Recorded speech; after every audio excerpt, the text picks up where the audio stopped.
Hello అందరికీ, అందరూ ఎలా ఉన్నారు? నేను మాత్రం చాలా బాగున్నాను. ఈరోజు మనం చెన్నా విత్ పన్నీర్ కర్రీ చూసేద్దాం రండి. ముందుగా చెన్నాని బాగా శుభ్రంగా కడుక్కొని నీళ్లు పోసుకొని 5-6 గంటలు నానబెట్టుకోండి.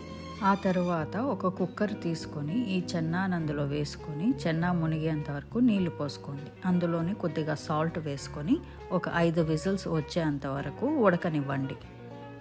ఇలా గనుక టిష్యూ పెట్టారంటే విజిల్స్ వచ్చినప్పుడు నీళ్ళు అనేటివి బయటికి చిమ్మకుండా ఉంటాయండి. దానివల్ల కుక్కర్ కానీ స్టవ్ కానీ పాడవదు.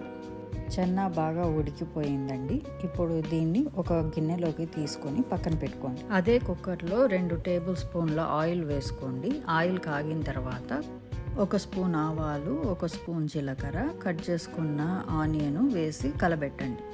ఆనియన్ మరీ ఎక్కువ వేగాల్సిన అవసరం లేదండి, మెత్తబడితే సరిపోతుంది. అందులోనే కరివేపాకు, ఎండుమిరపకాయలు కూడా వేసేసుకోండి. ఆ తర్వాత అల్లం వెల్లుల్లి కూడా వేసుకొని పసుపు వేసుకొని కలబెట్టండి. ఇది కొంచెం వేగాక కట్ చేసుకున్న టమాటా కూడా వేసేసుకోండి. అందులోనే కొద్దిగా సాల్ట్ వేసుకొని టమాటాని మగ్గనివ్వండి.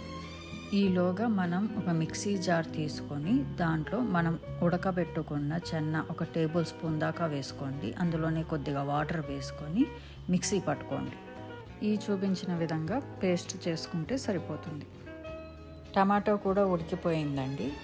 ఇప్పుడు అందులో మీ టేస్ట్కు తగ్గట్టు కారం వేసుకోండి. అలాగే మనం పేస్ట్ చేసి పెట్టుకున్న చెన్నా పేస్ట్ కూడా అందులో వేసి బాగా కలబెట్టండి. ఆ తర్వాత ఉడకబెట్టుకున్న చెన్నాలను కూడా వేసేసుకొని కొద్దిగా నీళ్లు పోసుకొని కలబెట్టండి. ఆ తర్వాత మంటని కొంచెం లో చేసుకొని మూత పెట్టేసుకోండి.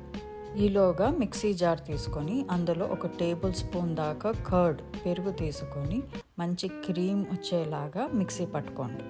ఆ తర్వాత ఉడుకుతున్న చెన్నాలో 2 పచ్చిమిరపకాయలు, 1 table spoon chole masala, mixie పట్టుకున్న పెరుగు, అలాగే పన్నీర్ క్యూబ్స్ కూడా వేసి బాగా కలబెట్టండి. గట్టిగా అనిపిస్తే కనుక కొన్ని నీళ్ళు యాడ్ చేసుకోండి. పెరుగు వేసేటప్పుడు మాత్రం మంటను బాగా పూర్తి లోలో పెట్టుకోండి. అలాగే వేడి కొంచెం తగ్గిందన్నాకనే పెరుగు వేసుకోండి, లేకపోతే పెరుగు విరిగిపోతుంది. ఈ టైంలోనే ఉప్పు కారం సరిపోయిందో లేదో చూసుకోండి. తక్కువ అనిపిస్తే కనుక కొంచెం యాడ్ చేసుకోండి. ఫైనల్గా కొత్తిమీర కూడా వేసేసుకొని మూత పెట్టుకొని ఒక 5 నిమిషాలు ఉడకనివ్వండి. అంతే, ఎంతో టేస్టీ అయిన చోలే పన్నీర్ కర్రీ రెడీ అయిపోయింది. ఇది చపాతీలోకి కానీ పూరీలోకి కానీ చాలా బాగుంటుందండి. ఒకసారి ట్రై చేసి చూడండి. If you like the video, please like, share, subscribe. Thank you for watching. Bye.